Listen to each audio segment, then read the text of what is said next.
Corona virus एक ऐसी बीमारी जिसे नॉन सीरियसली नहीं लेना है, लेकिन इतना सीरियसली भी नहीं लेना है कि टेंशन के मारे आप ठीक भी ना हो पाए। मेरे साथ हैं ताहिर नदीम खान, सीनियर जर्नलिस्ट, जो कि कोविड पॉजिटिव हुए, कोविड पॉजिटिव होने के बाद हॉस्पिटलाइज हुए और अगर रिकवर कर चुके हैं, अपने घर में हैं। He is not wearing a mask क्योंकि एंटीबॉडीज़ बन चुकी हैं। Is probably safer than all of us. अगर चाहें तो प्लाज्मा भी डोनेट कर सकते हैं। तो ताहिर जी, बहुत बहुत स्वागत स्ट्रेट लाइन में। Thank you. ताहिर जी, सबसे पहले आपसे ये जानना चाहूँगी, यू आर अ जर्नलिस्ट, आप फील्ड में होते हैं, आपको कोरोना वायरस के बारे में जो है इन्फॉर्मेशन रेगुलरली मिलती रहती है, आपको मालूम है क्या बीमारी है। आपको कभी लगा था कि आप भी कोविड पॉजिटिव हो सकते हैं? प्रोटोकॉल हो, मास्क पहनना है, सैनिटाइजेशन, ये सारी इन्फॉर्मेशन आपके पास ऑलरेडी थी। क्या आपको लगा था कि ये बीमारी मुझे भी हो सकती है, या were you taking it non seriously, तो हो भी गया, पता भी नहीं चला? देखिए, नॉन सीरियसली तो नहीं कह सकते कि मैं नॉन सीरियसली लेता था, क्योंकि हमारी ये ड्यूटी और हमारा जॉब था, पार्ट ऑफ जॉब, कि हम कंटिन्यूसली इस बारे में लोगों को एजुकेट कर रहे थे। क्योंकि बहुत सारी थ्योरीज इस बारे में चल रही थी। कोई कहता नहीं जी ये गवर्नमेंट की पॉलिसी है, किसी एजेंसी की पॉलिसी, यहाँ तक ये कहा गया कि जैसे मुस्लिम कल्चर है कि ये यहूदियों की कोई चाल है। ऐसा कुछ भी नहीं है, कि ये कोई बीमारी है ही नहीं।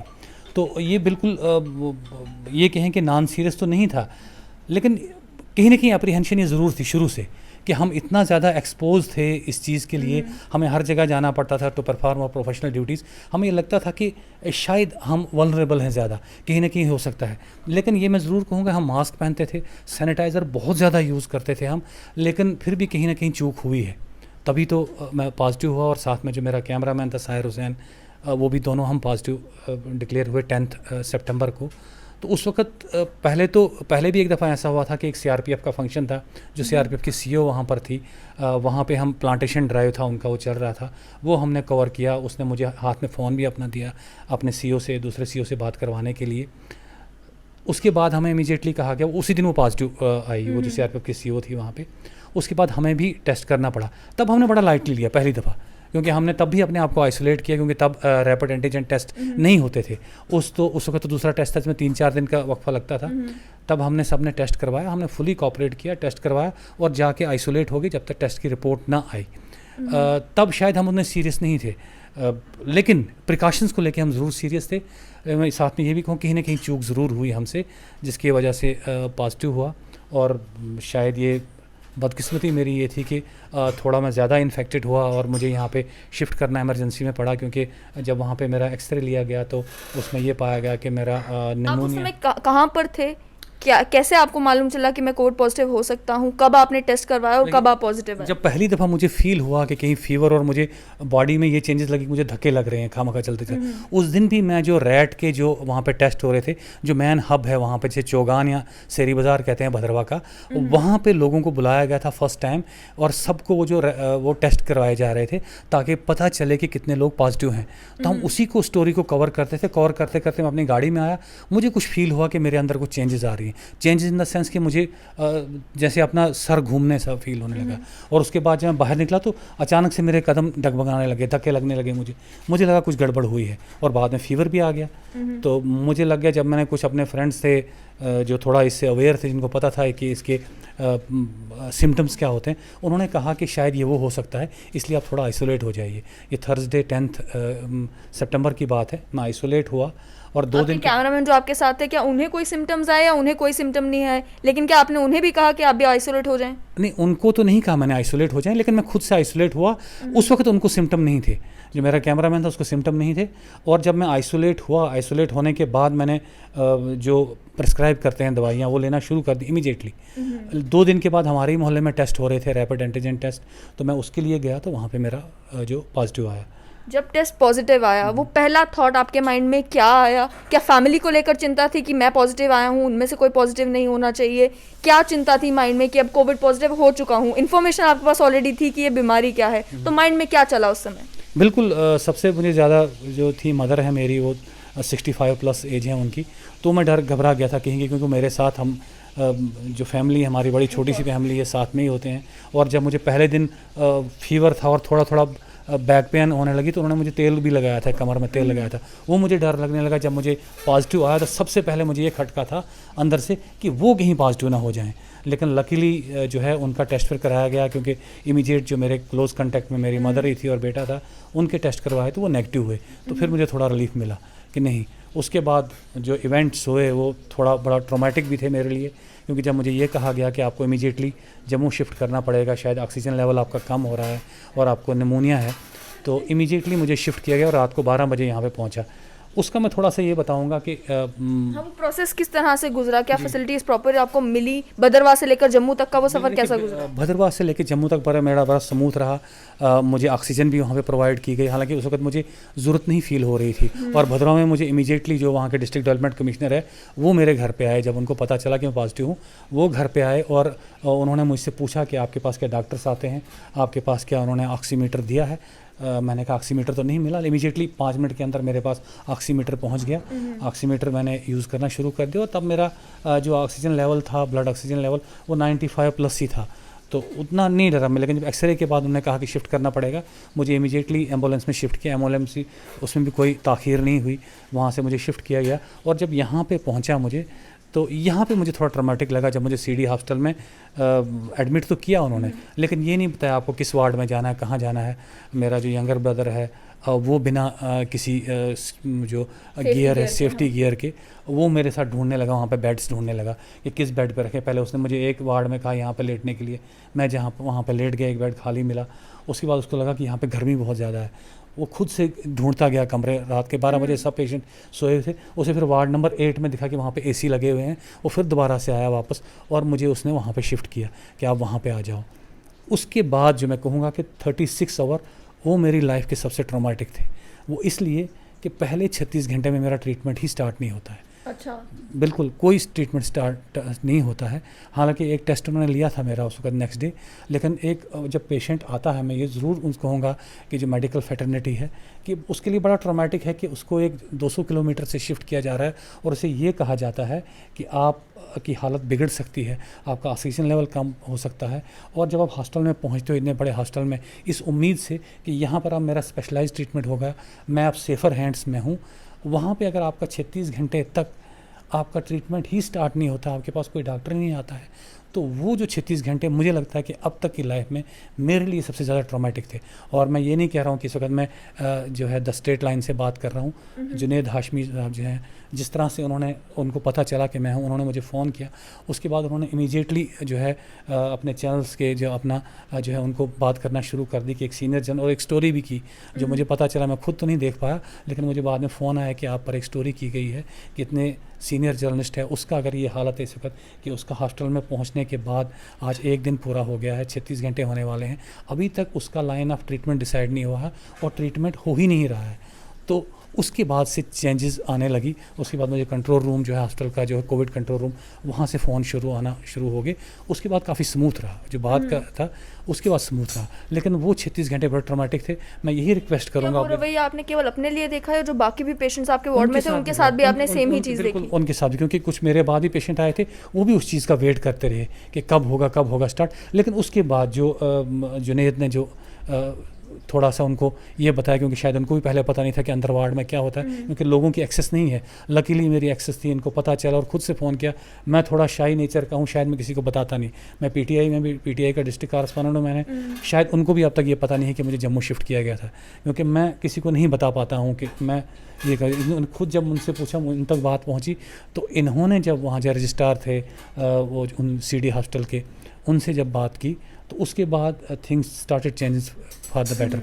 उसके बाद वो रेगुलरली फिर रूटीन में फ़ोन आते रहे कंट्रोल रूम से कि आपके पास डॉक्टर आए हैं, और ट्रीटमेंट स्टार्ट हुआ 36 घंटे के बाद। उसके बाद स्मूथ चला। थोड़ा सा ये मैं कहूँगा कि वहाँ पे मुझे ये लगा कि कहीं ना कहीं जो हॉस्पिटल एडमिनिस्ट्रेशन है उनका ठीक है। कहाँ तक कि आपको फूड प्रॉपर मिलती है, टाइमली फूड मिलती है, क्लीनलीनेस का कोई जवाब नहीं है। मैं ये कहूँगा कि मैं सैल्यूट करता हूँ उनको, जो वहाँ पे कर्मचारी हैं, सफाई कर्मचारी हैं, वो बहुत अच्छा लगा मुझे। कहीं पे आपको डस्ट या कुछ या कोई भी और वो इतना खुल के आपके साथ आते हैं, बिल्कुल पेशेंट के बाद पूछते हैं। मुझे बहुत अच्छा लगा कि एक जो वहाँ पे सफाई कर्मचारी, वो पूछता है, भैया कैसे हो आप ठीक हो ना, कोई प्रॉब्लम तो नहीं है। वो उनका बहुत अच्छा लगा मुझे। लेकिन जहाँ तक मुझे लगा कि एडमिनिस्ट्रेशन का डॉक्टर्स पे कंट्रोल और डॉक्टर्स का नर्सेस पे कंट्रोल, उसमें कहीं ना कहीं लैक है, क्योंकि नर्सेस का दिल किया तो आके इंजेक्शन करेंगे टाइमली। कभी कभी तो ये हो जाता है कि पेशेंट सारे बैठे वेट कर रहे हैं कि आज तो इंजेक्शन हमें लगा ही नहीं, आज इंजेक्शन लगा ही नहीं। वो कई दफ़ा 5-5 6-6 घंटे लेट हो जाता। कभी कभी रात को 12-1 बजे आके आपको इंजेक्शन लगाया जाता। और कई दफ़ा मैं जो 8 दिन हॉस्टल में रहा, शायद 2 दिन बीच में मिस भी हुआ कि इंजेक्शन लगाने वाला जो है वो नर्सेज आई नहीं। फिर कंट्रोल रूम से जब पूछा गया, मैंने उनसे कहा कि इंजेक्शन नहीं लगा है, आज तो कोई आया नहीं नर्सेज। फिर उन्होंने दोबारा कॉल की कि शिफ्ट चेंज हुई है, उसकी वजह से थोड़ा प्रॉब्लम हुई है। लेकिन ऐसा होना नहीं चाहिए कि एक हॉस्टल में जब हो, एक स्पेशलाइज जो वार्ड्स में हो, एटलीस्ट वहाँ पे पेशेंट्स को, क्योंकि अभी तक जो सच बात यह है कि इसका कोई इलाज तो है नहीं अभी तक यही कि मोरल डाउन ना हो पेशेंट का, वो नहीं होना चाहिए। वही समझना चाहूँगी, वो जो पहले 36 घंटे आपके बुरे गुजरे, उसके बाद आपने किस तरीके से अपने आप को जो है इंस्पायर रखा, मोटिवेटेड रखा कि नहीं I can recover from this, mind में क्या कुछ था? और वो जो बाकी भी कोविड पेशेंट्स थे उस वार्ड में, उन्होंने क्या कुछ करने की कोशिश की? अक्सर ये कहा जाता है कि अगर आप कोविड पॉजिटिव आए हैं, आपको अपने माइंड को एंगेज रखना है, बार बार इस बात का स्ट्रेस नहीं लेना है कि आप कोविड पॉजिटिव हैं। तो आपने क्या कुछ किया? देखिए, मैं सच बताऊं, स्ट्रेस तो मुझे बहुत ज़्यादा था, क्योंकि मैंने कभी सोचा नहीं था, और लाइफ में फ़र्स्ट टाइम मैं हॉस्पिटलाइज हो रहा था। ये अब आज तक मैं कभी हॉस्पिटलाइज हुआ ही नहीं था। तो मेरे लिए तो बड़ा ट्रॉमेटिक था। और वो जब थोड़ा थोड़ा नॉलेज हो ना, कहते हैं कि थोड़ा नॉलेज ही बड़ा ख़तरनाक होता है। मैं ये पूछता था डॉक्टर से, या जो मुझे फ़ोन करते थे, यहाँ से मैंने फ़ोन किया, मैंने कहा एटलीस्ट मुझे लाइन ऑफ ट्रीटमेंट तो बता दो कि मुझे क्या ट्रीटमेंट दिया जाना है। वो थोड़ा सा, लेकिन मैं बताऊँ कि हिम्मत मुझे कहाँ से मिली। उसी वार्ड में 2 पेशेंट थे, सरदार जी थे दोनों, और दोनों बिल्कुल, उनके जो आई लैशेस थी वो तक वाइट थी, मतलब 75+ दोनों की एज थी। और वो रिकवरी स्टेज में थे, और इतना जोश से वो वहाँ पे थे, कंटिन्यूसली अपने बेड पे बैठ के योगा करते थे। तो और उस साथ में जो है वो इन्हेलर यूज़ कर रहे थे। और इतना उनमें देखा मैंने कि उनकी पॉजिटिविटी, मैंने देखा अगर ये रिकवर हो सकते हैं। और 100% की 75+ थी, क्योंकि उनके आई लैशेस भी कंप्लीट वाइट थे, दोनों सरदार जी थे। और वो रिकवर होना शुरू हुआ। जब मैं वहाँ पे एडमिट हुआ, शायद तीसरे दिन एक की छुट्टी और चौथे दिन दूसरी छुट्टी, और सबके साथ वो हाथ जोड़ के आए, कहते हैं हम अरदास करेंगे कि आप सब ठीक हो जाओ, घबराने की बात नहीं है, क्योंकि अगर हम ठीक हो सकते हैं, आप तो बिल्कुल यंग हो यार, जवान हो आप, तो आप ठीक हो जाओगे। उससे मुझे बहुत ज़्यादा एक तरह से कहें कि एक पॉजिटिविटी आई, और मुझ में हिम्मत आई कि अगर ये बुज़ुर्ग हैं, अगर इनमें इतनी हिम्मत, और बिल्कुल फिट होके गए, क्योंकि वो देखते, वो दिखाते डॉक्टर साहब, देखिए हमारा 98 ऑक्सीजन लेवल है, 98। मैं हैरान हो गया उनका देख के, और वो पॉजिटिविटी उनकी देख के लगा मुझे कि मैं भी ठीक हो सकता हूँ। और साथ में एक और मैं किसी का नाम नहीं पूछ पाया कि थोड़ा मैं मेंटल स्ट्रेस में था। एक साहब वहाँ पे थे, वो हर 10 मिनट के बाद थे, चाय तो नहीं किसी ने पीनी, पेशेंट थे वहाँ पर, उन्होंने अपनी केटल रखी थी, दूध के पैकेट सुबह 2-3 ले लेते थे, और पूछते थे केटल तो नहीं। फिर बताया, फिर मैंने उनसे पूछा आपको कितनी देर? कहता भैया मैं तो 1 महीने से हूँ, लेकिन अब मैं बिल्कुल ठीक हो गया हूँ, फिट हूँ। एक्सरसाइज भी वहाँ पे करते थे वो, मतलब खुद तेज़ चलते थे वार्ड में आगे पीछे। मैं कहते कमाल है यार, क्योंकि तब मुझे थोड़ा ब्रीदिंग प्रॉब्लम थी, मैं अगर वॉशरूम तक भी जाता था कि सांस मेरी फूल जाती थी। मैं कहता यार ये तो बंदा बहुत तेज़ चलते तो ठीक हो गया।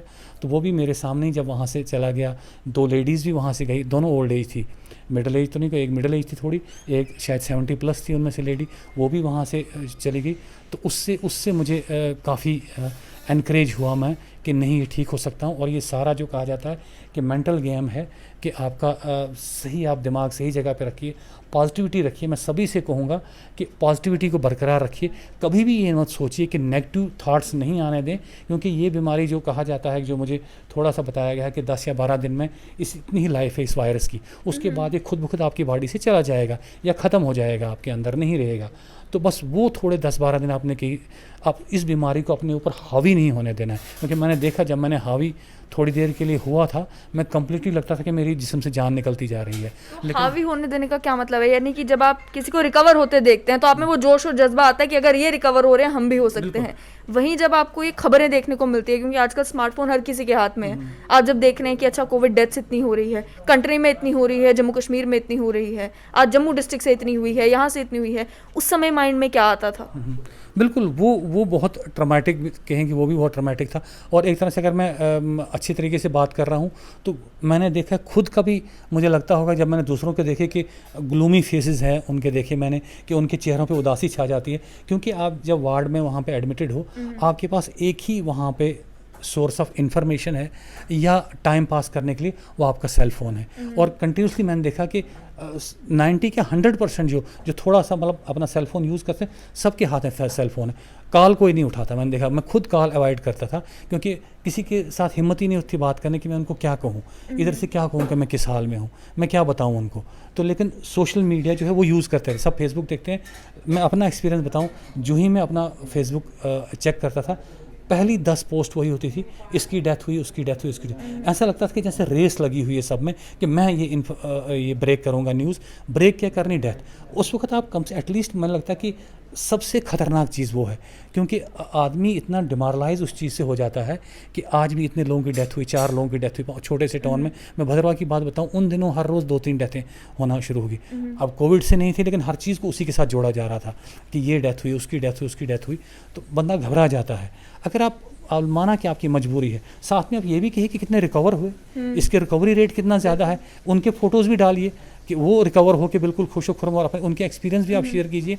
लेकिन थोड़ा सा हमें नेगेटिविटी जो फैला रहे हैं, मैं सबसे अपील करूंगा कि जितना भी सोशल मीडिया यूज़ करें कि प्लीज़ इस वक्त जो ये टाइम है, इस वक्त हम इसको अवॉइड भी कर सकते हैं। अगर आपको किसी का कंडोलेंस मैसेज देना है, आप उसके पर्सनल नंबर पे कंडोलेंस मैसेज दीजिए, कोई बड़ी बात नहीं। एक दफ़ा मैसेज लिख के 10 लोगों को आपने इन्फॉर्मेशन शेयर करनी है, आप वहाँ से शेयर करिए। ज़रूरी नहीं कि आप सोशल मीडिया प्लेटफार्म को ऐसी खबरें फैलाने के लिए जिससे कि पेशेंट जो रिकवर हो रहा है या किसी क्रिटिकल स्टेज में है, वो अपनी हिम्मत ही खो बैठे, ये सुन के, ये देख के कि मेरे से कम एज के लोगों की डेथ हो रही है या मेरे इलाके में इतने लोग मर रहे हैं। तो उससे मुझे लगता है कि ये बहुत ख़तरनाक, सबसे ख़तरनाक चीज़ मुझे इस दौरान यही लगी कि जो सोशल मीडिया पे इस तरह की खबरें जो है ये चल रही हैं कि इतने लोगों की डेथ हुई, आज इसकी डेथ हुई, आज उसकी डेथ हुई, वो बड़ा ख़तरनाक है। प्लीज़ इस टाइम को थोड़ा, इसको थोड़ी देर के लिए अवॉइड किया जा सकता है और जितना हो सके पॉजिटिविटी फैलाएं, ताकि जो पेशेंट्स हैं उनको एनकरेज हों, उनको जीने की ये चाहत मिले, उनको ये लगे कि ना इतने लोग ठीक हुए तो मैं भी उनमें से हो सकता हूँ। अगर 85% यहाँ पे इस वक्त रिकवरी रेट है तो मैं भी तो 85 लोगों में हो सकता हूँ। मैं उन 15 लोगों में क्यों आऊँ कि जिनका कोई कॉम्प्लिकेसी हुई है या जिनकी डेथ हुई है, और इनका श्योर भी नहीं है कि क्या उनका काज ऑफ डेथ कोविड ही था या कोविड होने की वजह से उनकी जो पहली कोई बीमारियां थी, कोई शुगर का पेशेंट है, कोई हार्ट का पेशेंट है, किसी की किडनी पहले से डैमेज थी, उसकी वजह से वो उसकी डेथ हुई है।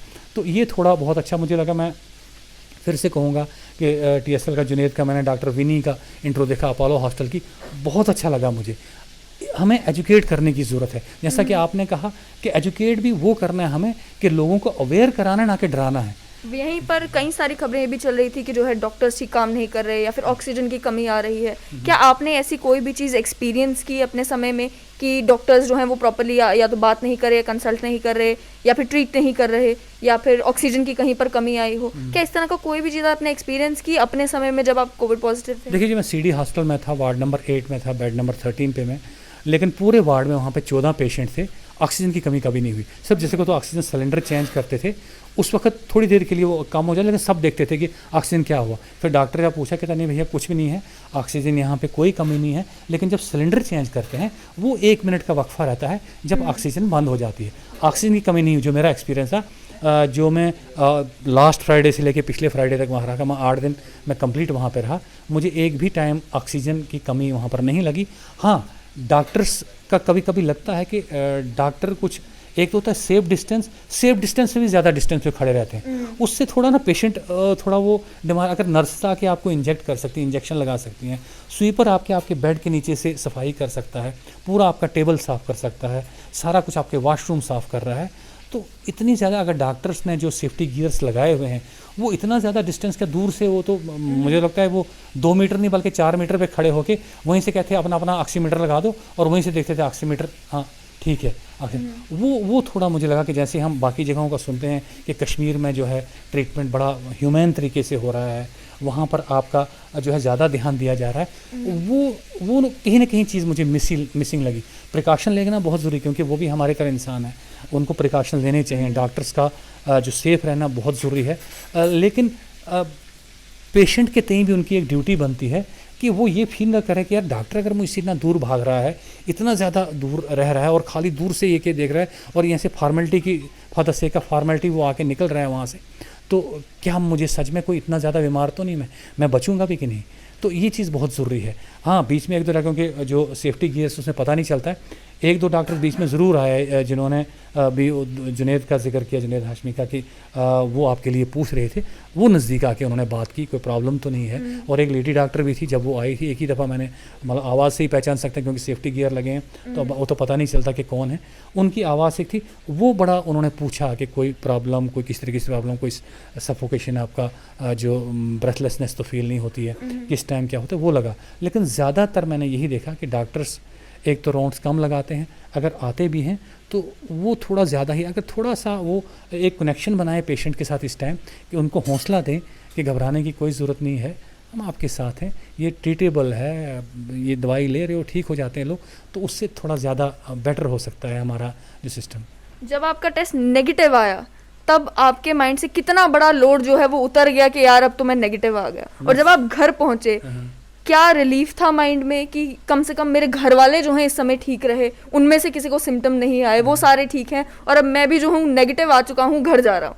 मैं सच बताऊं कि I was almost in tears. क्या tears I literally cried there कि मैं साइड पे चला गया खिड़की के पास और आंसू रुक नहीं रहे थे मुझे, क्योंकि जब मुझे फ़ोन आया, क्योंकि मुझे वैसे भी वो मैं फिर से कहूँगा कि बार बार कहूँगा, मैं इसलिए नहीं कि मैं इस वक्त TSL से बात कर रहा हूँ कि जुनैद हाशमी ने हेल्प की, क्योंकि वो सुबह से कंटिन्यूसली लगे हुए थे कि आप घर जाइए, आपका टाइम पीरियड पूरा हुआ है, आपको फीवर भी नहीं आ रहा, मैंने डॉक्टर से बात की है, आप इस वक्त आप घर जा सकते हैं। और मेरा जो है वहाँ पर वो जो डिस्चार्ज बन रहा था, तो अचानक से फ़ोन आया, 3:30 बजे की बात है, ठीक 3:30 फ्राइडे को फ़ोन आया कि कहीं आप चले तो नहीं गए। मैं कहा नहीं, मैं तो अभी हूँ, अभी डिस्चार्ज नहीं बना।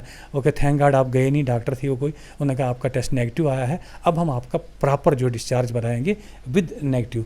तो वो जो आपने कहा कि वो टाइम की फीलिंग थी, तो वो तो बहुत इमोशनल हो गया था मुझे कि मैं एक तो खुश भी था, लेकिन वो सच कहूँ तो मैं जो आंसू नहीं रुक रहे थे उस वक्त कि अब मैं नेगेटिव आ गया हूँ और मुझे हॉस्टल से अब फाइनली इस तरीके से छुट्टी मिलेगी कि मैं घर वालों से मिल सकता हूँ। नहीं तो पहले यही था कि अगर मैं अभी भी नेगेटिव हूँ तो मुझे वहाँ पर आइसोलेशन में घर पे रहना पड़ेगा, तो वो चीज़ थी, तो बहुत खुशी की थी। और ये भी था पता कि घर वाले जो है मेरी मम्मी या मेरा ब्रदर वो नेगेटिव हैं, तो अब मैं घर जाके घर वालों के साथ रह सकता हूँ और स्पीडी रिकवर। सच बात भी है कि जब मैं घर पे आया तो रिकवरी एकदम से स्पीडी हो गई, मुझे ब्रेथलेसनेस बिल्कुल नहीं हुई।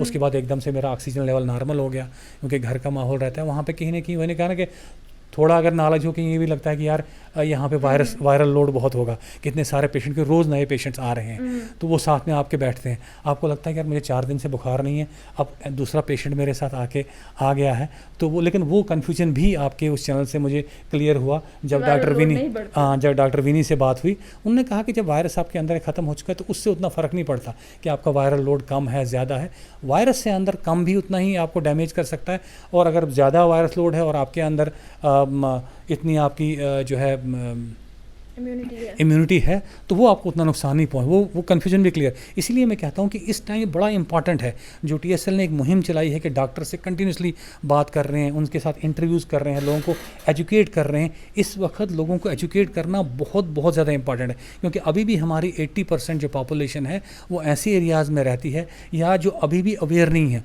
उनको पता नहीं है, उनमें से बहुत सारे लोग अभी भी ऐसे हैं जो अभी भी ये मान के चलते नहीं यार ये कोई तो साजिश है, ये कोई बीमारी है ही नहीं। मतलब इतने लोग पॉजिटिव, इतनी डेथ्स होने के बाद भी अभी भी ये बातें चल रही हैं और बड़ी स्ट्रांगली चल रही हैं कि नहीं आइए मस्जिद में नमाज़ पढ़िए, अब कोई कुछ नहीं होता, ये बिल्कुल झूठ, ये साजिश है, ये यहूदियों की साजिश है, मतलब इस टाइप की बातें भी होती हैं और जो इन्फ्लुएंस करती हैं सोसाइटी को। तो उसके लिए उसका तोड़ बहुत ये ज़रूरी है कि एक प्रॉपर तरीके से एजुकेट किया जाए, डॉक्टर से बात की जाए, ताकि वो इसके जो लेटेस्ट नई चीज़ें आ रही हैं और जो रेगुलर फीचर आपका चल रहा है कि डॉक्टर से कंटिन्यूसली बात हो रही है कि आज ये चीज़ है, ये चीज़ नई आई है, ये नई स्टडी हो रही है, इतना कुछ हो रहा है। और मैं तो चाहता हूँ ये क्यों नहीं बताया जा रहा बाकी अगर जो मैंने इवन जो न्यूज़ चैनल तक देखे, मैं रोज़ फिर न्यूज़पेपर देखता हूँ कि वहाँ पर तो कंटिन्यूसली बताया जा रहा है कि ये जो इसकी वैक्सीन इस स्टेज पर पहुँच रही है। जैसे कल की न्यूज़ है कि डॉक्टर हर्षवर्धन ने बोला कि 50 करोड़ तक जो है हम लोगों को वैक्सीन लगाएंगे जुलाई तक। तो ऐसी पॉजिटिव न्यूज़ें जब आएंगी लोगों को पता चलेगा ना, वैक्सीन भी अब लास्ट स्टेज पे है, बहुत जल्द उसकी प्रोक्योरमेंट स्टार्ट हो जाएगी। बस ये अब लास्ट के कुछ 2 या 3 महीने हैं, इसमें ज़्यादा हमें प्रिकॉशन लेने की ज़रूरत है, क्योंकि अब जबकि वैक्सीन भी आने वाला है और हम सेफ़र साइड की तरफ जाने हैं, अब हम ऐसा कुछ ना करें कि हम अपनी जान को नुकसान पहुंचाएं या अपने रिलेटिव्स को एक्सपोज कर दें इसमें। तो अब मैं ये लास्ट पे यही अपील करूंगा कि ये बहुत ज़रूरी है, इंपॉर्टेंट है, क्योंकि अब जो वैक्सीन लास्ट स्टेज पे है, हो सकता है दिसंबर के फर्स्ट वीक में या लास्ट वीक में मिलना शुरू हो जाए। तो अगर हम थोड़ी सी और एहतियात रखें तो हम उस स्टेज तक पहुँच के सेफ़ हो सकते हैं वैक्सीन जब हमें लगेगा। हाँ, I need to ask this question. अब आपको लगता है, आप यू आर कॉन्फिडेंट कि आपको अब काम पे वापस जाना है? अभी भी कोई घबराहट है, कोई डर है, या नाउ यू आर श्योर कि अब तो मैं काम पे जाऊंगा, I will continue living my life the way I used to live? बिल्कुल, मैं काम पे जाऊँगा, प्रिकॉशंस लेना बड़ा ज़रूरी है, लेकिन मैं कहूँ कि आज ही मैंने शायद 24 या 25 दिन के बाद पहला स्क्रिप्ट लिखा। भदरा में वहीं प्रोटेस्ट किया था प्राइवेट स्कूल एसोसिएशन ने वहाँ पे कि वो जो गवर्नमेंट का उनको एड मिलनी चाहिए, क्योंकि नहीं तो बंद हो जाएंगे सारे स्कूल्स। तो उसका स्क्रिप्ट मेरा कैमरामैन का फ़ोन है कि मैंने शूट कर लिया है ये। और दूसरा वहाँ पे कि इवेंट हो रहा था कि काफ़ी 2 महीने सस्पेंड रहने के बाद जो है ड्राइविंग स्किल टेस्ट हो रहा था वहाँ पे, तो उसका कहा उन्होंने स्क्रिप्ट कौन लिखे। मैंने कोई बात नहीं, स्क्रिप्ट लिखूंगा। तो आज मेरा 24 दिन के बाद पहला डे था कि मैंने 2 स्क्रिप्ट लिख के तो वो उनको भेज दिए। तो काम तो करने के लिए मैं बेचैन हूँ और बेताब भी हूँ, क्योंकि 20 सालों से जो किया है और कुछ तो आता नहीं है हमें इसके सिवा। क्योंकि जुनैद को पता है कि हमने कश्मीर टाइम्स से स्टार्ट किया था, वेद वसीम के साथ हमने काम स्टार्ट किया, तब से यही काम करते आ रहे हैं डिफरेंट कैपेसिटीज़ में, चाहे ANI में रहा, PTI में रहा, दूरदर्शन में रहा। तो ये चीज़ें यही आता है, यही करना है। और मैं शायद इतना बड़ा ब्रेक मैंने कभी आज तक लिया भी नहीं कि 1 महीने का ब्रेक, क्योंकि हमारा आपको भी पता है कि प्रोफेशन ऐसा हम अफोर्ड ही नहीं कर सकते। तो मैं बिल्कुल काम करने के लिए तैयार हूँ और hopefully in next 2 days I will go back to my district जहाँ पे मैं पोस्टेड हूँ, और वहाँ पे मैं इमीडिएटली काम स्टार्ट करूँगा। लेकिन मैं फिर यही कहूँगा कि प्रिकॉशन लेने बड़े ज़रूरी हैं, क्योंकि अगर किसी को भी हो सकता है कि एक दुनिया का जब से सबसे पावरफुल आदमी ट्रंप है, उसको भी हो सकता है एक कोविड, तो किसी को भी हो सकता है। लेकिन डरने की ज़रूरत नहीं है, यही है कि हिम्मत रखें तो ओवरकम कर सकते हैं। ऐसा कुछ भी नहीं, बड़े आराम से ओवरकम कर सकते हैं। बाकी जो कहा जाता है कि इतनी डेथ्स हुई, जो मुझे एक्सपीरियंस रहा, क्योंकि हमारे वहाँ टाउन में भी बहुत सारी डेथ हुई, उसमें मैक्सिमम वो था कि पहले से वो बहुत सारी बीमारियों से जूझ रहे थे। किसी भी एक हेल्दी आदमी की हमने नहीं सुना कि एक भी हेल्दी आदमी जो है जिसे कोई और बीमारी, बहुत बड़ी बीमारी नहीं थी, उसकी कोविड की वजह से डेथ हुई। इसलिए इस चीज़ को समझना बड़ा ज़रूरी है कि बाकी चीज़ों से हो सकता है। तो प्लीज़ यही है कि पॉजिटिव फ्रेम ऑफ माइंड रखिए, और थोड़ा सा वही मैंने कहा कि अब लास्ट स्टेजेस हैं, वैक्सीन आने वाला है, तो प्रिकॉशंस लेते हैं। प्रिकॉशन बहुत बहुत शुक्रिया नदीम जी, आपने आप बीती सुनी उस व्यक्ति की जो कोविड पॉजिटिव हुए, जर्नलिस्ट थे, फील्ड में रहते थे, मूवमेंट बहुत होती थी, कोविड प्रिकॉशंस लेने के बावजूद भी कोविड पॉजिटिव हुए, कहीं ना कहीं चूक हुई, हॉस्पिटलाइज हुए, लेकिन उसके बाद भी रिकवर किया। ये जो स्टेट लाइन की मुहिम है कि आप तक प्रॉपर इन्फॉर्मेशन पहुंचाई जाए, क्या होता है जब आप कोविड पॉजिटिव होते हैं, उसके बाद आपको किस तरीके से खुद में वो जोश रखना है, वो जज्बा रखना है कि मैं रिकवर भी कर सकता हूँ।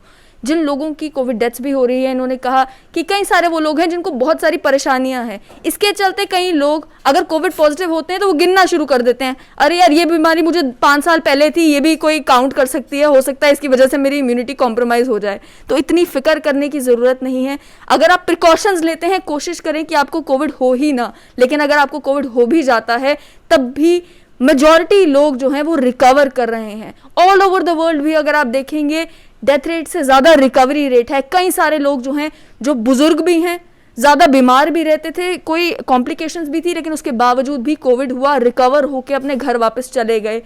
अपने आप को उस पॉजिटिव फ्रेम ऑफ माइंड में रखें, ताकि अगर आपको कोविड होता भी है, आप उससे रिकवर हों, अपने घर जाएं और सही सलामत रहें।